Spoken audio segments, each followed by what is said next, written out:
Olá pessoal, tudo bem? Tudo jóia com vocês? Olha só, estamos aí na aula de tutela coletiva, né, do dia 26 de abril de 2021. E essa aula está sendo gravada em razão de eu ter uma audiência hoje, né, segunda-feira aí, às 5 horas da tarde, e como são várias testemunhas a serem ouvidas, eu tenho receio da audiência não terminar até o momento da nossa aula. Por isso que eu optei em gravar a aula para que vocês não sejam prejudicados. Bom, pessoal, o material que a gente vai seguir é um material que eu encaminhei via WhatsApp, né, junto com o link dessa aula gravada aqui. Então, se vocês olharem aí na mesma mensagem que eu enviei para vocês, tem um material também que a gente vai seguir na aula de hoje. Mas, né, quem quiser aí pegar o material, vocês podem entrar naquele nosso site, né, do migre.me, que eu já passei no começo do semestre, e lá vocês vão obter também o material que a gente vai utilizar na aula de hoje, né? E entrando aí no site do migre.me, que é aquele que eu passei no começo do semestre, vai aparecer aí as faculdades, né? E aí a gente entra aqui em Unifunex, Santa Fé do Sul, nono semestre, tutela coletiva, textos de apoio, né? Textos de apoio. Aí dentro de textos de apoio, tutela coletiva, e vai ter aí resumo de tutela coletiva. É esse material aqui, resumo de tutela coletiva, que a gente vai se utilizar na aula de hoje, né? E então, eu já baixei, né? E eu vou compartilhar a tela com esse material aqui. Pessoal, e dando sequência ao que a gente estudou na aula da semana retrasada, né, porque semana passada, quarta-feira, foi feriado, né, e não havia ainda mudado o nosso horário, nós nós estudamos aí a classificação dos direitos coletivos lato sensu. Então, classificação dos direitos coletivos lato sensu. E nós vimos que direito coletivo lato sensu é gênero. E como todo bom gênero, né, existem espécies dentro desse direito coletivo lato sensu. E conforme a classificação dada pelo Código de Defesa do Consumidor e com base na doutrina do Barbosa Moreira, nós vimos que esse gênero, direitos coletivos lato sensu, ele possui as seguintes três espécies. A primeira espécie é de direito difuso, né? A primeira espécie é direito difuso. A segunda espécie é direito coletivo stricto sensu, e a terceira espécie é de direito individual homogêneo, que são essas três espécies: direito difuso, direitos coletivos stricto sensu e direitos individuais homogêneos. Pessoal, observem bem, direito coletivo lato sensu é o gênero, né? E lato sensu significa de forma ampla, né? De fato, de forma genérica. E dentro de direito coletivo lato sensu, de forma ampla, né? De forma genérica aí, nós temos então os direitos difusos, os direitos coletivos stricto sensu. Veja, a espécie é direito coletivo stricto sensu. E o que significa stricto sensu? Significa senso restrito, né? Significa espécie, né? E também os direitos individuais homogêneos. Pessoal, e nós precisamos agora aprofundar o estudo dessas três espécies dos direitos coletivos lato sensu. Porque essa classificação, ela é muito importante no tocante à coisa julgada coletiva e a relação da coisa julgada coletiva com as ações individuais. De forma que, olha só, a coisa julgada coletiva e a relação dessa coisa julgada coletiva com as ações individuais, elas vão variar a depender do tipo de direito protegido, né, ou tutelado na ação coletiva. Se é direito difuso, se é direito coletivo estricto sensu, ou se é direito individual homogêneo. Então, a gente precisa saber a classificação para conseguir entender a coisa julgada coletiva e conseguir entender até a relação dessa coisa julgada coletiva com as ações individuais. Pessoal, e para a gente entender essas relações, e é por isso que eu indiquei esse material para a gente seguir, eu fiz justamente uma tabelinha comparando essas três categorias ou três espécies de direitos coletivos. Aí, os difusos, os coletivos estricto sensu e os individuais homogêneos. Mas, pessoal, desde logo, eu já faço a seguinte observação. Apesar de Código de Defesa do Consumidor, apesar de doutrina adotar essa classificação em três espécies diferentes, é inegável que existe uma zona cinzenta muito grande entre elas, né? E por isso, na prática, não é tão fácil diferenciar o que é o direito difuso, ou quando é o direito difuso, ou o que é o direito coletivo estricto sensu, e quando é direito coletivo estricto sensu, né? E o que é o direito individual homogêneo, e quando se está diante, de fato, de um direito individual homogêneo. É muito difícil na prática aí. E, pessoal, é comum, inclusive, que a partir de uma mesma situação fática, né, apesar, diante de um mesmo caso concreto, se ter aí proteção de todos eles. Né? Diante de um mesmo fato, a gente pode ter proteção de direitos difusos, de direitos coletivos estricto sensu e direitos individuais homogêneos. Né? Então, veja, não é o fato, né, que vai conseguir bem diferenciar, porque diante de um mesmo fato, a gente pode ter a proteção, né, dessas três espécies, dessas três categorias aí. Então, na verdade, pessoal, o que a gente usa para diferenciar o direito difuso, o direito coletivo estricto sensu e o direito individual homogêneo, não é propriamente o fato em si, né? Mas, na verdade, é o tipo de pedido feito na ação coletiva. Né? Então, é o tipo de pedido, o tipo de pretensão, o que se quer de fato na ação coletiva, que vai de indicar para a gente se trata de um direito difuso, se trata de um direito coletivo estricto sensu, ou se trata de um direito individual homogêneo. Né?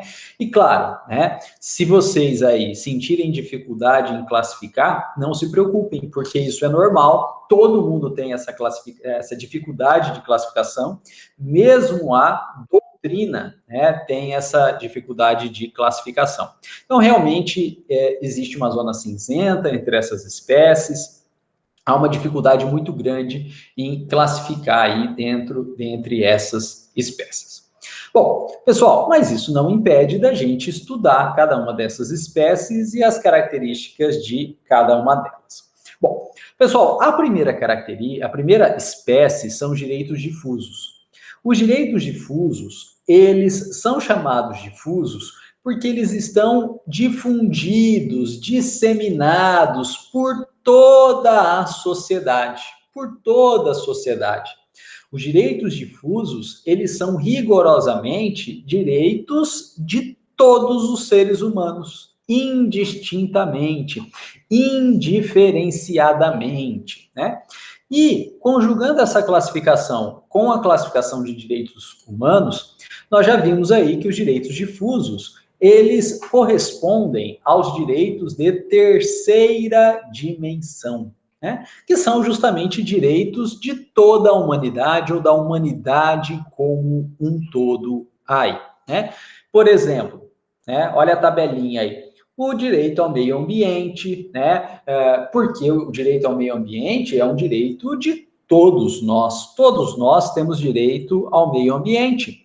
E veja que não existe distinção entre as pessoas, porque a poluição do meio ambiente, da água, do ar, da terra, ele atinge todo mundo, né, de forma indistinta e independente até do local onde ocorreu o dano e do local onde a pessoa se encontra, né? Por exemplo, aí explodiu o reator nuclear em Chernobyl, né? Contaminou a atmosfera do mundo inteiro e aumentou o índice de câncer de tireoide, né?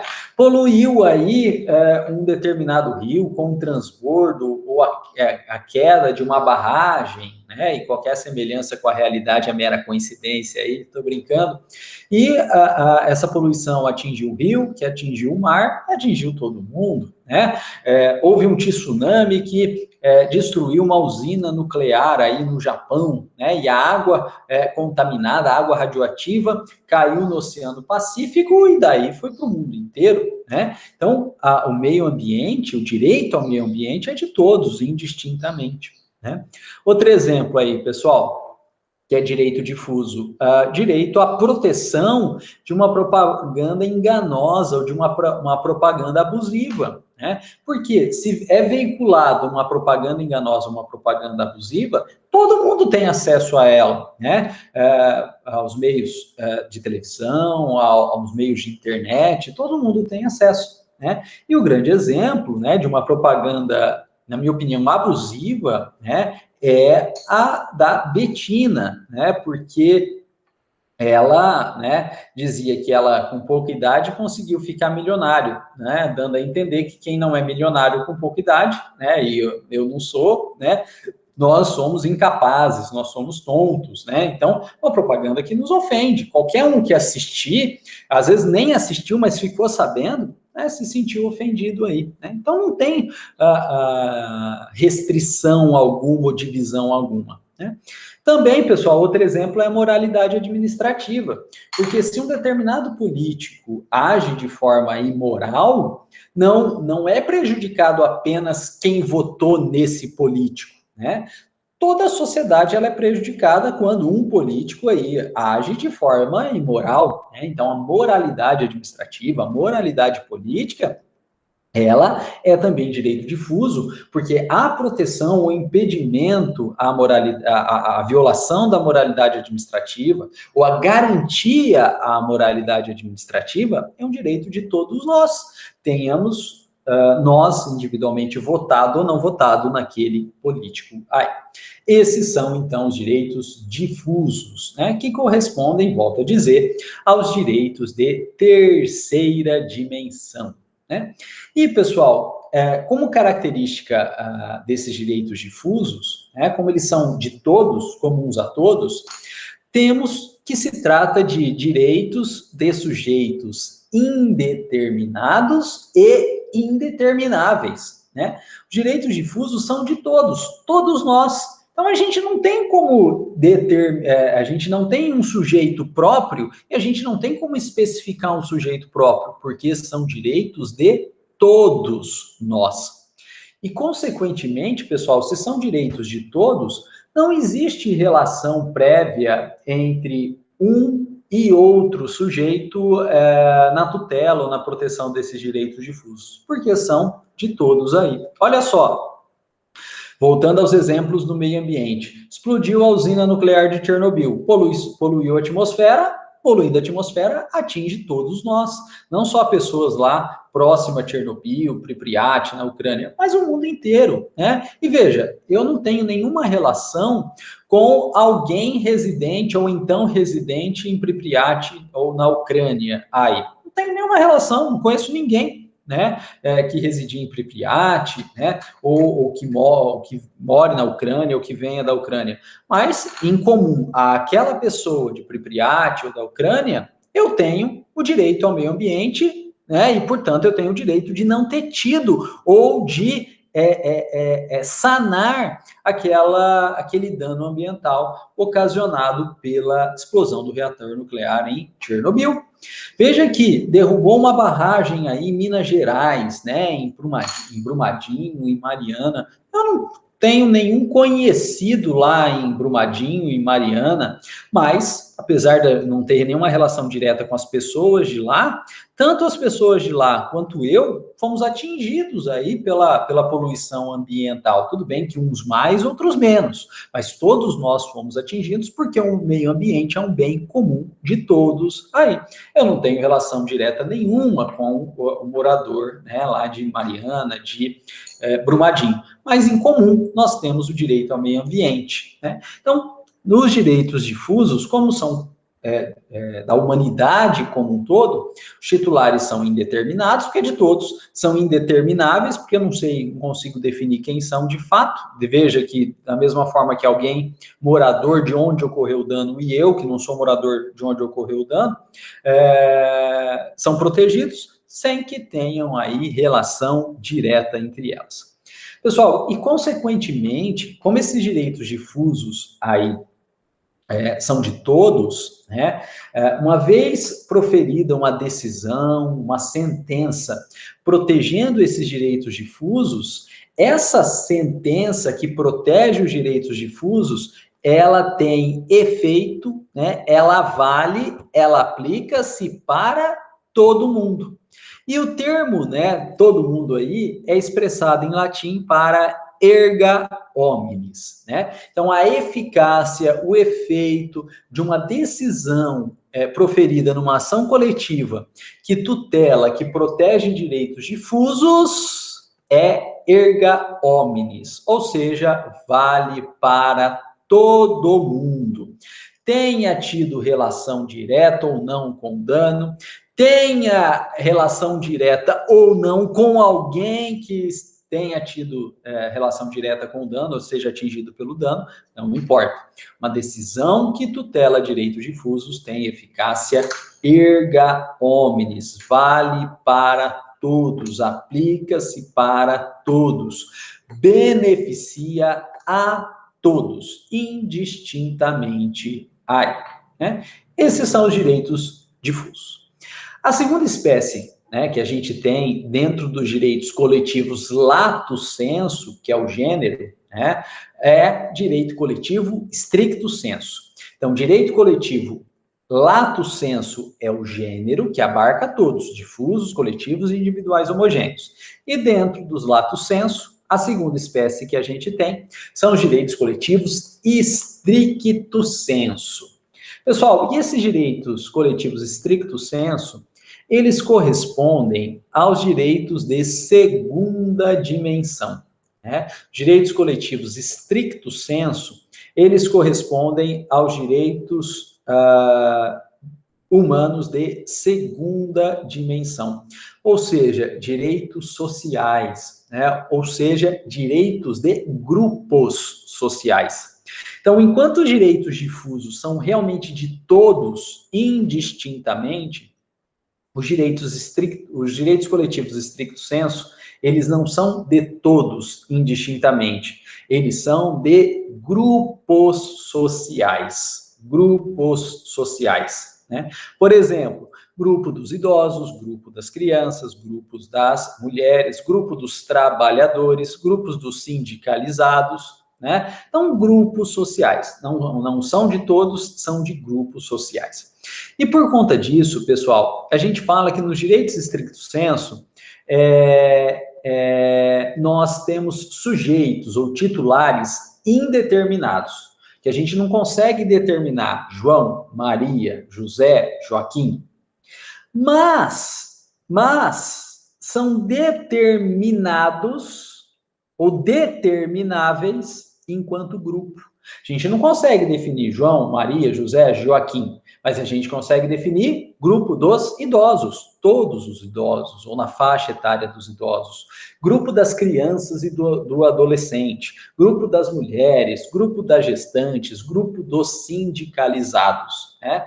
Consequentemente, a gente não sabe individualmente quem são eles, mas a gente sabe uma característica básica que permite agrupá-los em um determinado grupo e permite determiná-los enquanto grupo, né? Então, eles são determináveis enquanto grupo. E para conseguir determiná-los enquanto grupo, pessoal, Veja, é necessário que exista uma similitude entre eles, justamente para que essa similitude seja o critério usado para permitir agrupá-los em um grupo, né? É a característica básica que permite agrupá-los em um grupo. Por exemplo, a idade, né? Permitindo o grupo dos idosos e idade tênue aí, crianças e adolescentes, né? Por exemplo, o gênero, né? As mulheres, por exemplo, aí, né, os sindicalizados que têm um vínculo com um determinado sindicato ou de uma categoria profissional, uma entidade de classe, né? Então, a gente tem um liame jurídico que é eleito como critério que permite identificá-los como os grupos aí, né? E com isso, pessoal, nos coletivos estricto sensu, existe um liame jurídico entre esses grupos. Entre esses indivíduos para fins de formação e caracterização de um grupo. Existe um liame jurídico entre os indivíduos para fins de formação e caracterização do grupo. Existe, portanto, olha só, uma relação direta entre esses indivíduos. Olha só, os sindicalizados, vinculados a um determinado sindicato, eles têm uma relação jurídica entre eles, porque todos eles são sindicalizados, todos eles são filiados a um determinado sindicato, né? Ou categoria de classe, por exemplo, os advogados, tem uma relação entre eles porque todos são filiados à OAB. Os médicos têm uma relação entre eles porque todos são filiados ao CRM, né? E assim por diante, né? De modo que existe uma relação jurídica entre eles. E, pessoal, essa relação jurídica, para fins realmente de entender ou vincular essas pessoas como grupo, ela tem que ser prévia ao próprio dano ao direito coletivo estricto sensu tutelado, né? Então, a relação jurídica existente, ela tem que ser prévia, né, ao próprio dano ao direito coletivo estricto sensu. Ou seja, eles já têm que estar filiados ao sindicato, por exemplo, quando então ocorre um dano a essa categoria profissional e o sindicato então tutela o interesse dessa categoria profissional diante do dano cometido, né? Existe uma relação direta e prévia entre elas. E, consequentemente, pessoal, uma decisão aí numa ação coletiva, né, que tutela direitos coletivos estricto sensu, eles não vão valer para todos. Eles vão valer apenas para aqueles grupos, apenas para aquele grupo de pessoas. Consequentemente, a gente não pode usar mais o termo erga omnes, porque o termo erga omnes significa para todos. E, no caso dos estricto sensu, a decisão não vale para todos, só vale para o grupo. E, portanto, não se usa erga omnes, usa-se, na verdade, o termo ultra partes, né? Então, uma decisão e uma tutela coletiva que tutela direitos coletivos estricto sensu, ela tem validade ultra partes. Por quê? Porque ela vale além da própria parte em juízo. Ultra partes significa além da própria parte em juízo. Por exemplo, tem o sindicato, tem o Ministério Público, tem a Defensoria Pública. Mas vale além das partes em juízo, porém, aquém de todo mundo. Então, vale além das partes, mas aquém de todo mundo, vale apenas para o grupo, e a gente usa, então, o termo ultra partes, porque vai além da parte, mas não vale para todo mundo, né? E aí, então, a gente tem, né, principalmente ações movidas, né, por entidades de classe, aí por sindicato, por OAB, por CRM, em que a decisão obtida por essa entidade de classe, essas associações profissionais, vale para os vinculados. Não vale para todos, mas vale para os vinculados a essas entidades de classe, essas associações profissionais. Pessoal, e por fim, nós temos os direitos individuais homogêneos, né? Os direitos individuais homogêneos. Gente, os direitos individuais homogêneos, eles não são tecnicamente, eles não são propriamente direitos coletivos. Na verdade, e o nome já diz, os direitos individuais homogêneos, eles são direitos de uma pessoa, Só que, na verdade, quando a gente olha dentro da sociedade, ainda que sejam direitos individuais de uma pessoa, na sociedade tem várias pessoas com o mesmo tipo de direito. Ou seja, é direito de uma pessoa, mas que é reiterado na sociedade, é massificado na sociedade, está homogeneizado na sociedade. É direito de uma pessoa, é um direito individual de uma pessoa, mas tem um monte de gente na mesma situação, né? E por isso são chamados aí direitos individuais homogêneos.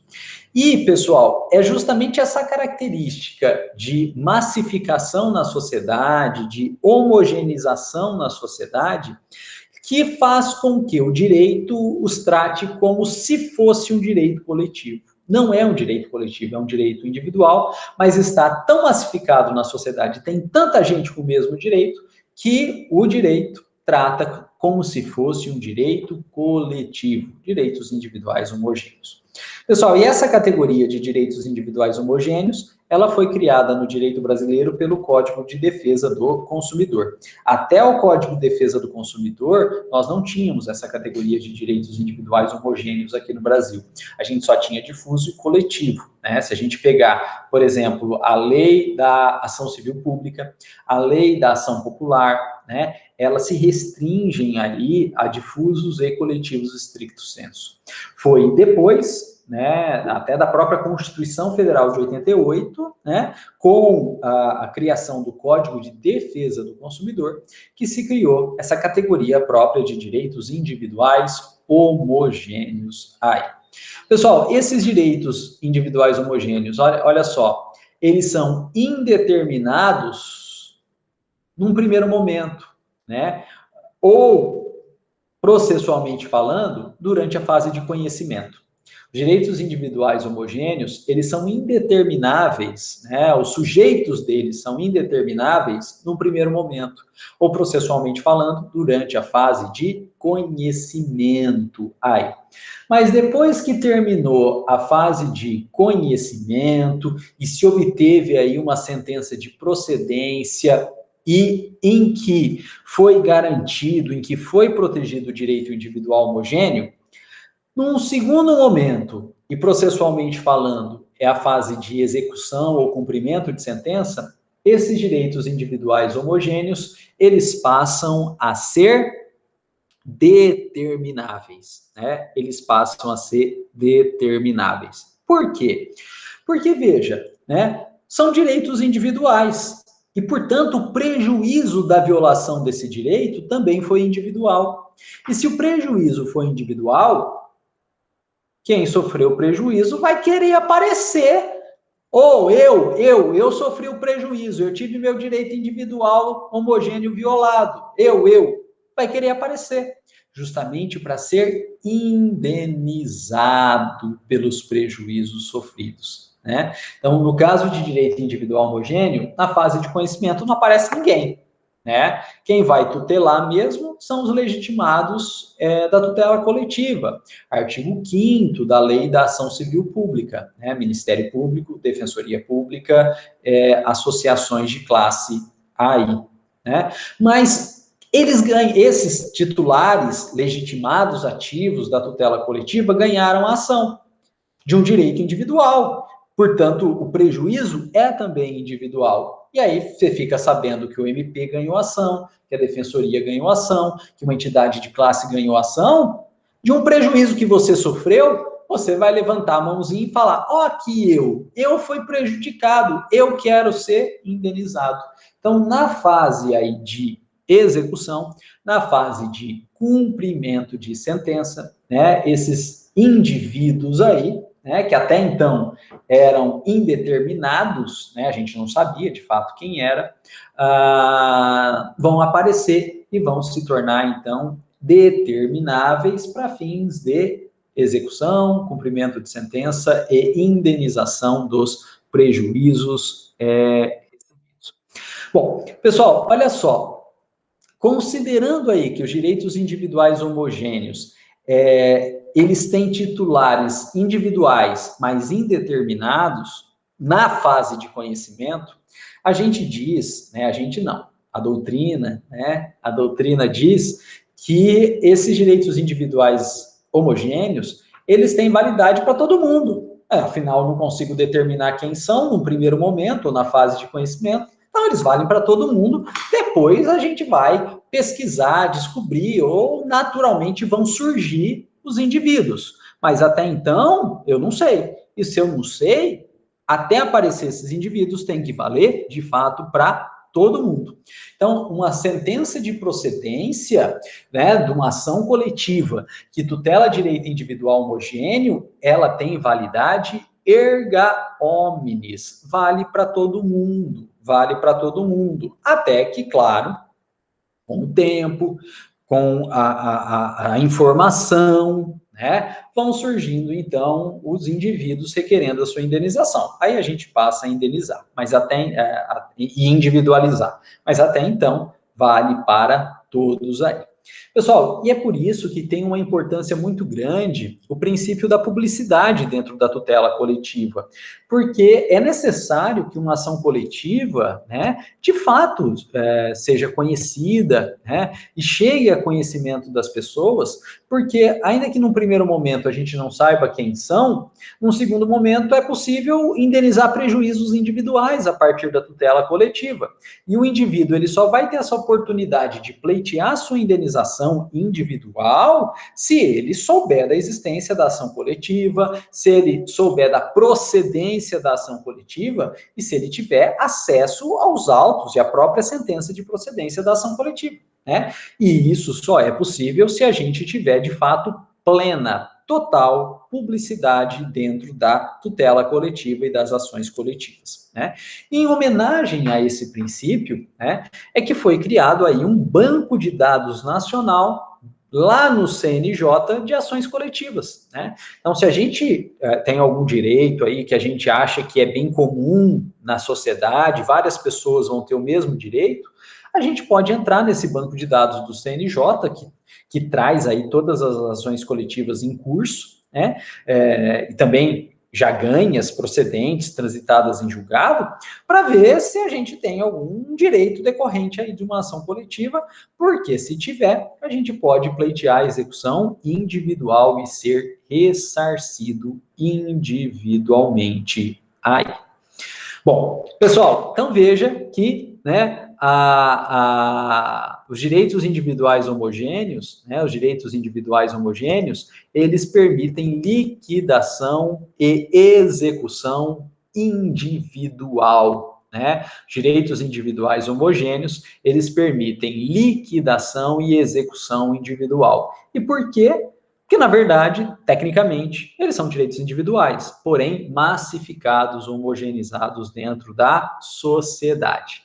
Ao passo que, olha só, os direitos coletivos stricto sensu e os direitos difusos, né? Os direitos coletivos stricto sensu e os direitos difusos, eles não permitem execução individual.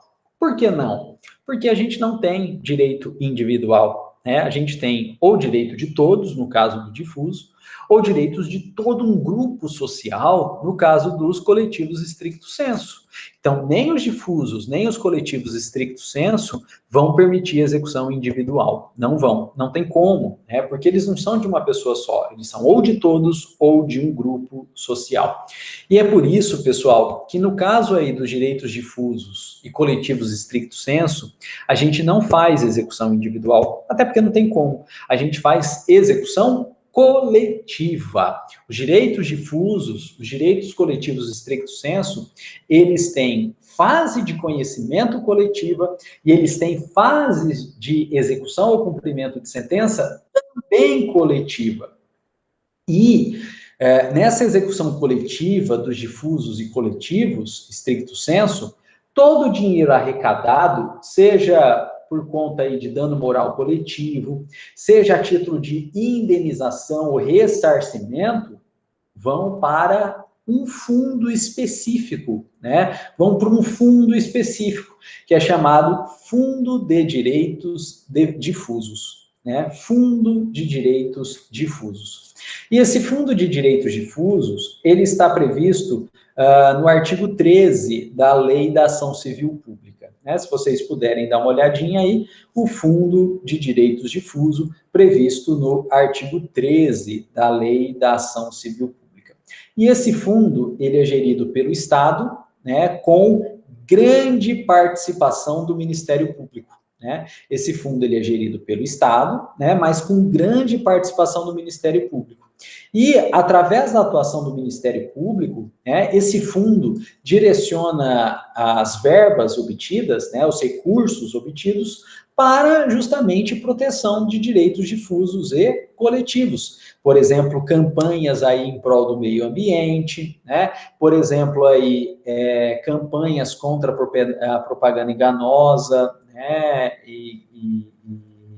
Enfim, por exemplo, aí, as medidas as 10 medidas contra a corrupção é uma campanha que obteve direito do Fundo de Direitos Difusos e Coletivos aí, né? Agora, olha que interessante.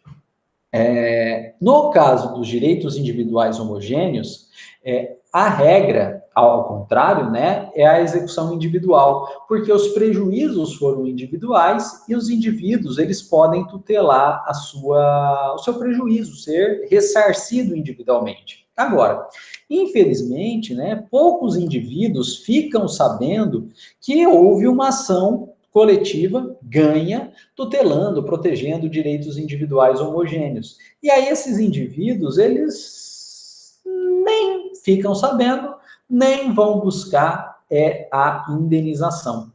E nesse caso, se os indivíduos não buscam a indenização, também não adiantou nada, né? Os legitimados ativos da tutela coletiva, Ministério Público, Defensoria Pública ou associação, ter ajuizado a ação coletiva, porque os indivíduos não foram ressarcidos, então não adiantou nada. De modo que, no caso dos direitos individuais homogêneos, a ideia é ressarcir os indivíduos. Mas se os indivíduos não buscarem esse ressarcimento, para que, então, dê eficácia, dê validade, né, homenageie-se a ação coletiva proposta, tutelando direitos individuais homogêneos, num segundo momento, excepcionalmente, é possível que, também no caso de direitos individuais homogêneos, se faça execução coletiva, né? E, fazendo a execução coletiva, obtendo o ressarcimento,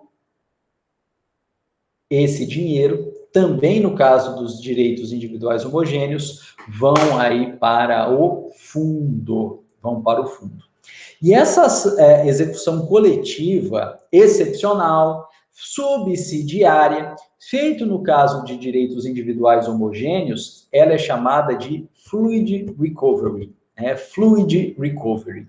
Então, os direitos individuais homogêneos, num segundo momento, subsidiariamente, excepcionalmente, também admitem execução coletiva, né, no que é chamado de fluid recovery aí.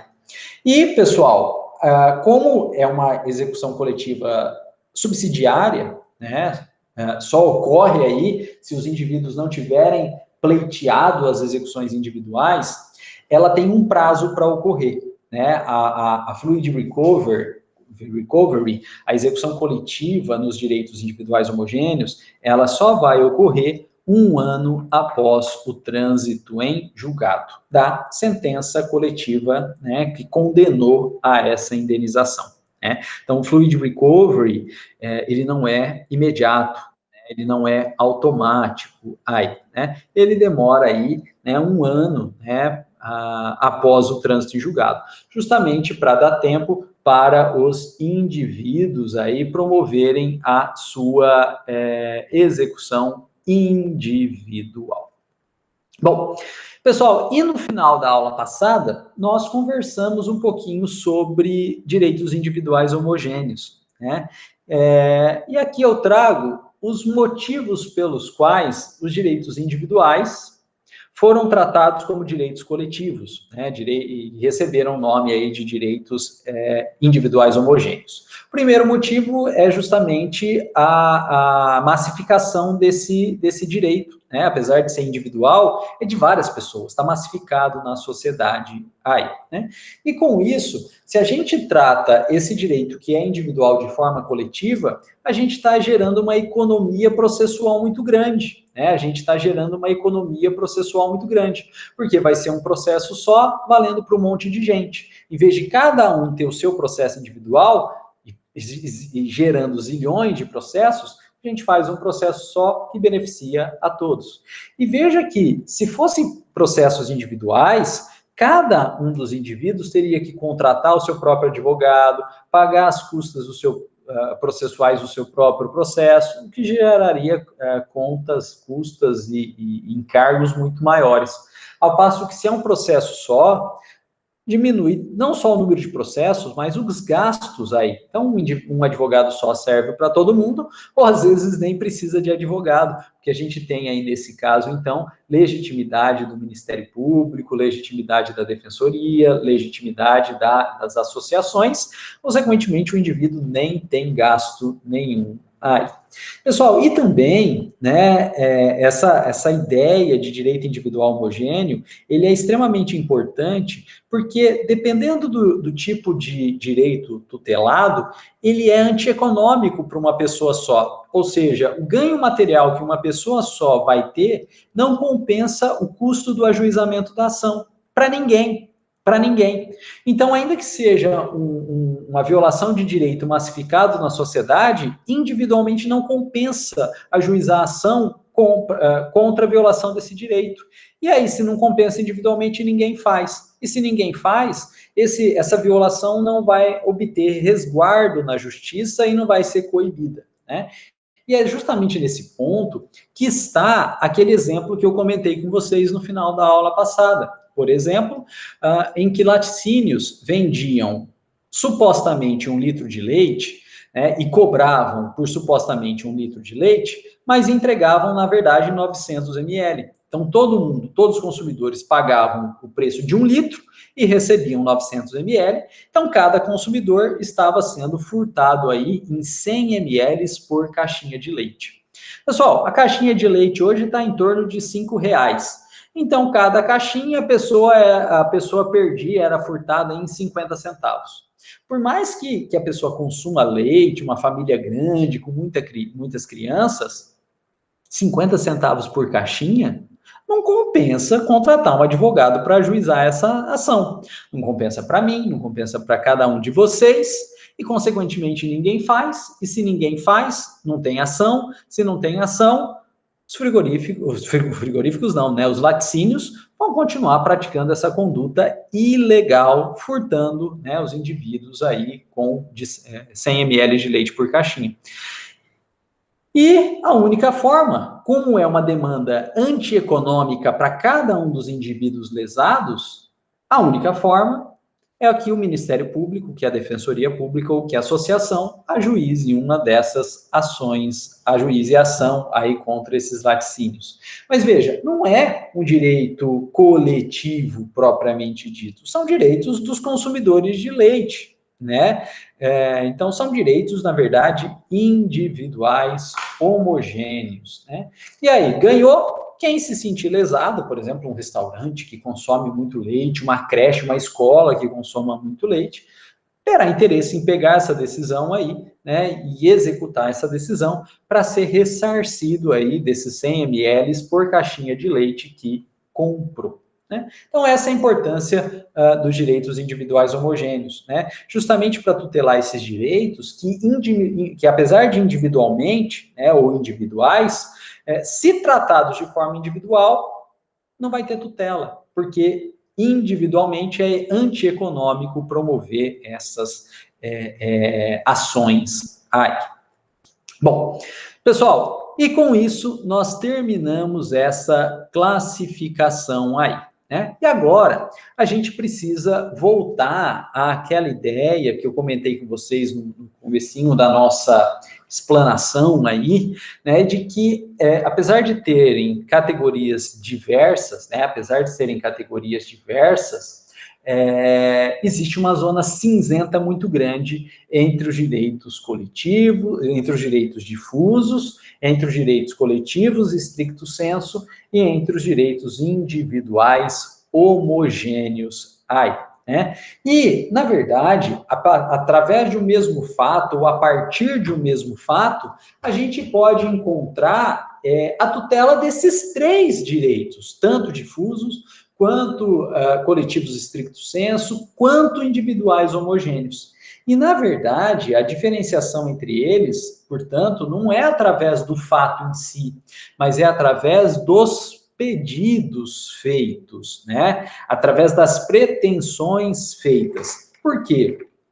Cada pedido, cada pretensão na tutela coletiva, ela vai estar mais adequada a um desses tipos de direitos ou dessas espécies de direito protegido aí, difuso, coletivo estricto sensu e individual homogêneo.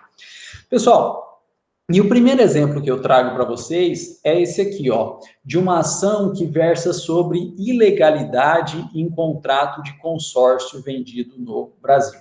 Né? Então, uma ação coletiva, movida ou pelo Ministério Público, ou pela Defensoria, ou por uma associação, né, de proteção aos consumidores, por exemplo, o PROCON, né? E DEC é outra associação de proteção de direito ao consumidor, né? Em razão de uma ilegalidade em contrato de consórcio vendido no Brasil.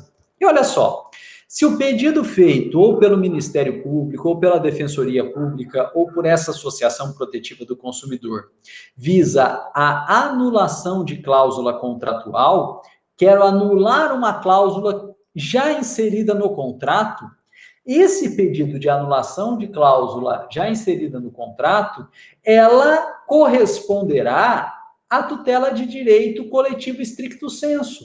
Por quê? Só vai beneficiar aquelas pessoas ou aquele grupo de pessoas que já assinaram um contrato de consórcio. Não vai beneficiar todo mundo do Brasil, porque um monte de gente do Brasil não assinou aquele contrato. Então, se eu faço na ação coletiva um pedido de anulação da cláusula contratual ilícita, abusiva, esse pedido tutela direito coletivo estricto sensu, porque a anulação da cláusula contratual só vai beneficiar um grupo de pessoas que já assinaram esse contrato de consórcio. Né? E veja que, se são pessoas que já assinaram esse contrato de consórcio, existe antes mesmo, ou pelo menos durante a lesão, um vínculo jurídico entre essas pessoas. Né? Todos ali são consorciados, todos ali assinaram um contrato com uma cláusula ilícita ou abusiva. Né? Um pedido anulatório da cláusula, ele é um pedido de tutela de direito coletivo estricto sensu. Agora, pessoal, se além desse pedido de anulação da cláusula contratual, o Ministério Público, a Defensoria Pública ou a associação que ajuizou essa ação coletiva faz também um pedido de proibição de colocação da cláusula em contratos futuros, esse pedido de proibição de colocação de cláusula em contrato futuro tutela direito difuso, porque atinge ou beneficia todo mundo.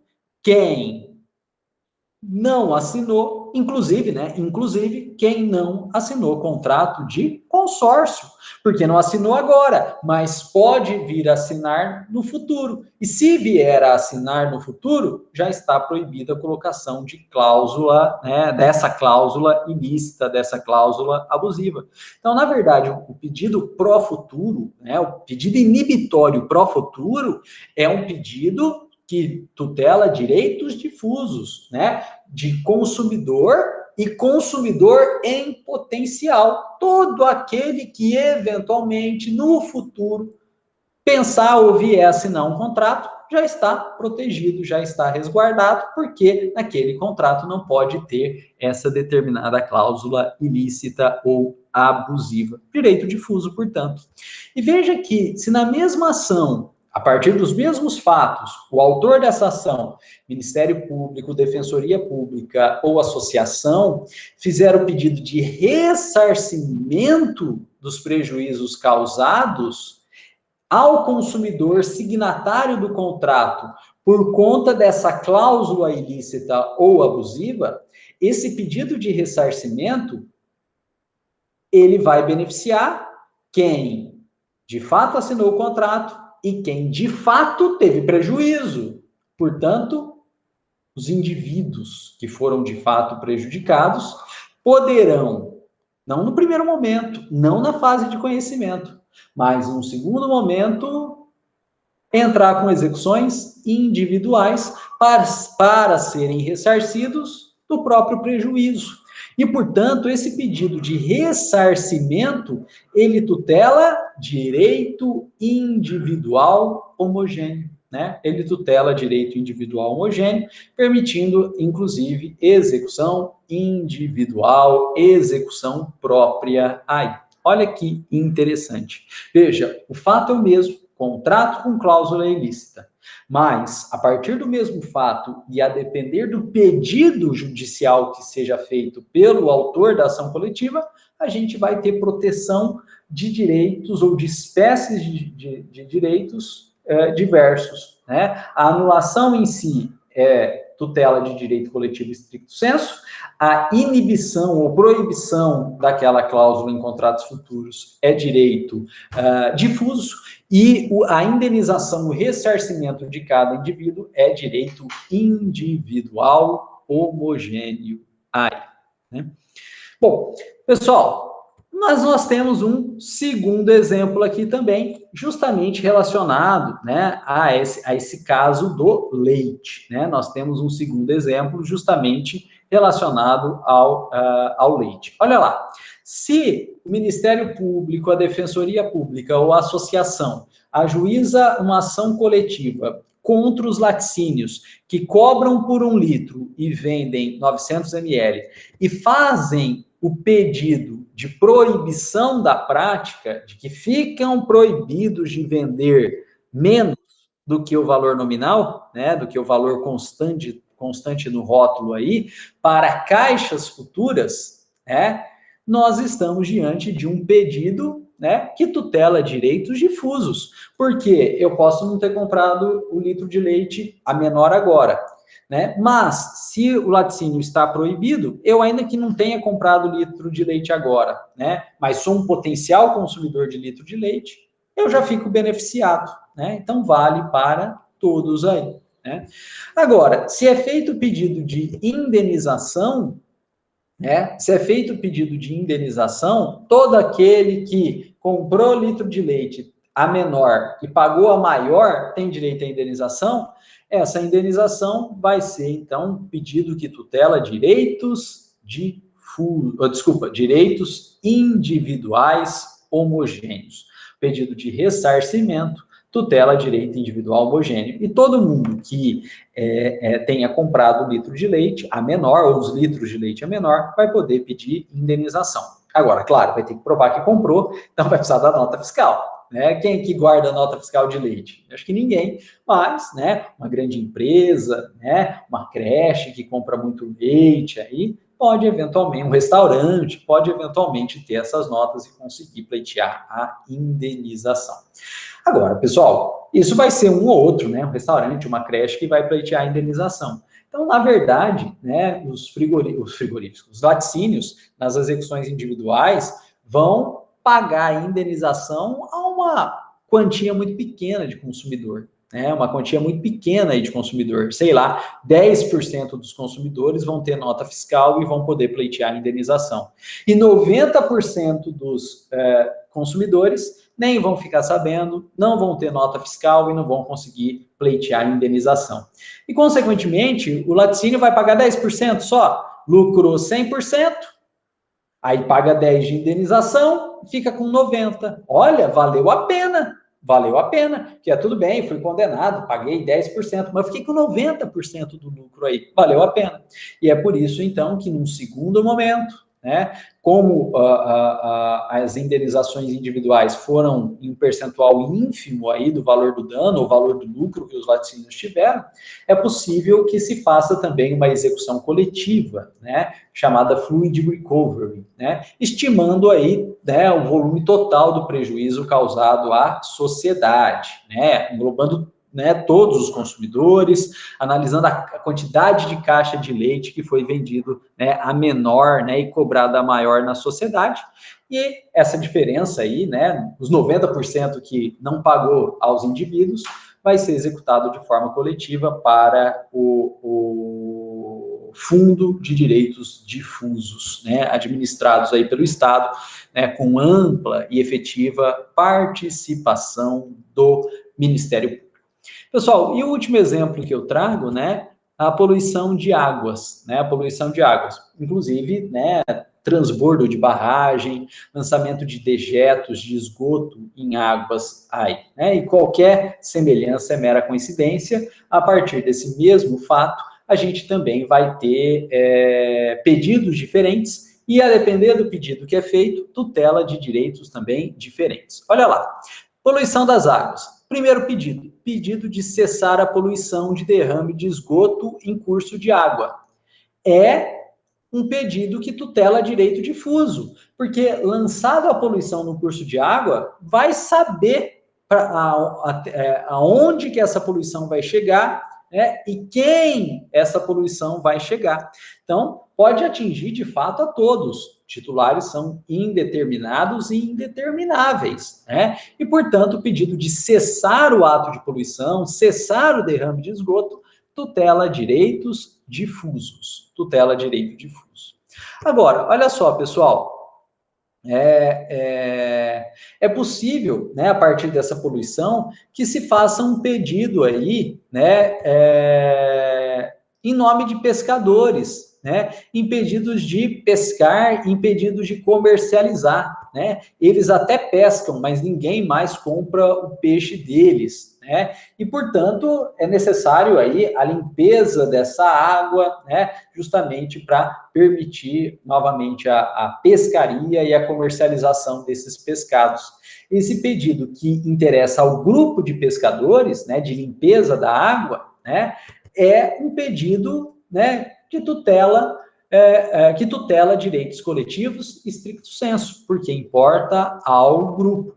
Mas não dá para negar que tem também, né, um pezinho lá nos direitos difusos, porque limpando a água para um, é limpar a água para todos. Olha a zona cinzenta. E realmente existe zona cinzenta entre essas espécies aí. Pessoal, e também, veja só, se alguém eventualmente tomar aquela água e ficar doente, né, pode pedir indenização pelos tratamentos médicos, né, pelos custos do tratamento médico em razão da doença por ter bebido aquela água, né? E o pedido de indenização de tratamento médico, né, de todo mundo aí que tomou a água, no fundo vai tutelar indenização individual, vai ter que provar que ficou doente por conta daquela água e vai ter que provar os custos, as despesas com tratamento médico para conseguir fazer a execução individual. Então, o pedido de ressarcimento ou de indenização por gastos de tratamento médico dos doentes que beberam a água aí é tutela de direitos individuais homogêneos, né? Direitos individuais homogêneos. Bom, pessoal, e para a gente terminar, algumas observaçõezinhas aí, né? Primeira observação, olha só, logo que foi criada a Defensoria Pública, o Ministério Público começou, né, por conta de dor de cotovelo aí, falar, olha, a Defensoria Pública só pode tutelar direito individual homogêneo, né, e os demais direitos difusos e coletivos, a Defensoria Pública não poderia tutelar, né, ficaria, então, a cargo do Ministério Público, né, e o Ministério Público, então, né, começou a levantar essa bandeira aí. Inclusive, o Ministério Público ajuizou uma ação direta de inconstitucionalidade, que é a 3943, né, pedindo que o STF declarasse que só é constitucional a atuação da Defensoria Pública no tocante aos direitos individuais homogêneos, e a Defensoria Pública não poderia atuar, né, na proteção de direitos difusos e direitos individuais, direitos coletivos estricto sensu. Só que, pessoal, esse tiro, né, do Ministério Público acabou saindo pela culatra, porque o Ministério Público ajuizou uma ADI, uma ação direta de inconstitucionalidade, mas ela foi julgada improcedente. E quando a ADI é julgada improcedente, sendo a ADI uma ação dúplice, significa que não se declarou a inconstitucionalidade, significa que declarou-se a constitucionalidade, e com isso o que se tem é que o STF reconheceu a constitucionalidade da atuação da Defensoria Pública na tutela de todos os direitos, não apenas individuais homogêneos, mas inclusive individuais homogêneos e também coletivos estricto sensu e difusos, né? Então, hoje, pessoal, a partir do julgamento da ADI 3943, né, o julgamento de improcedência da ADI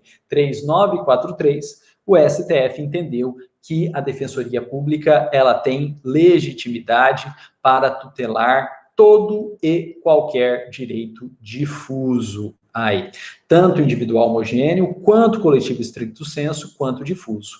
E assim para todos os legitimados, MP, Defensoria e associações podem tutelar todos os direitos coletivos lato sensu, difusos, coletivos estricto sensu e individuais homogêneos. Porque, volto a dizer, a partir do mesmo fato, a gente pode ter a tutela de todos eles, né, a depender do pedido que é feito, e o pedido, né, pode ser feito por qualquer um dos entes legitimados, ou qualquer pedido pode ser feito por qualquer um dos entes legitimados aí.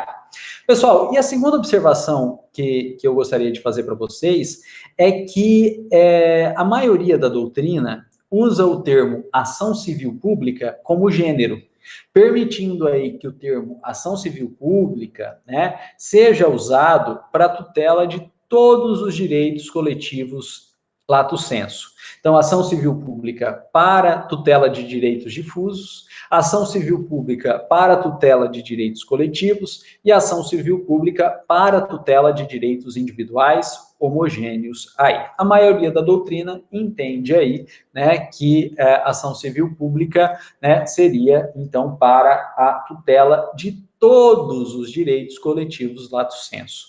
Ação civil pública para direitos difusos, ação civil pública para direitos coletivos estricto sensu e ação civil pública também para tutela de individuais homogêneos.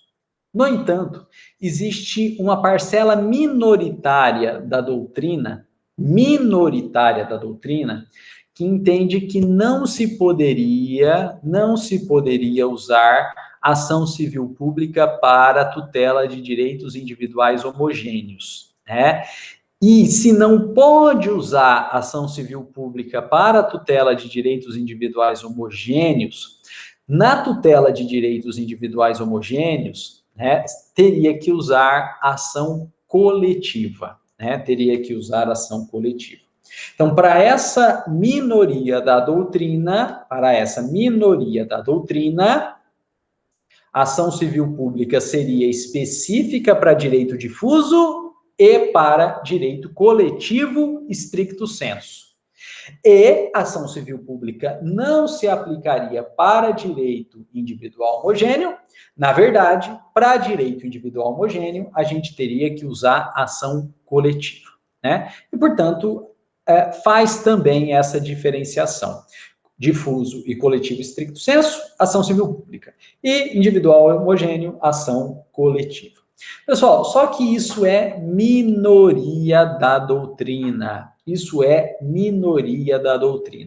A maioria da doutrina, como eu disse para vocês, usa ação civil pública indistintamente. Usa aí a ação civil pública para a tutela de todas as espécies de direitos coletivos lato sensu, tanto para difuso, quanto para coletivo estricto sensu, quanto para individual homogêneo. Pessoal, e é essa, né, posição majoritária que a gente segue aqui, né, no material que eu preparei para vocês, né? A gente trabalha com ação civil pública de forma genérica, né? De forma genérica, passível de ser utilizada para todo e qualquer direito coletivo lato sensu. E assim é, pessoal, porque, né, a lei base do nosso microsistema jurídico é a lei da ação civil pública. Né? E sendo uma lei base de um microsistema jurídico, sendo o núcleo desse microsistema jurídico, ela se aplica para todos, né? Não tem necessidade de fazer essa diferenciação. Pessoal, e com isso, então, nós terminamos, né, a classificação dos direitos coletivos lato sensu, né? Em direitos difusos, coletivos stricto sensu e individuais homogêneos. Pessoal, eu paro por aqui, né? Paro por aqui, agradecendo a presença e a paciência de todos vocês, desejando aí uma ótima semana a todos, né? E muito estudo, né? Muito estudo, muitos cuidados a si e ao próximo, e a gente se vê, se eu não me engano, aí, né, na semana que vem, na segunda-feira que vem, né? Se Deus quiser, todo mundo bem, todo mundo com saúde. Um grande abraço a todos.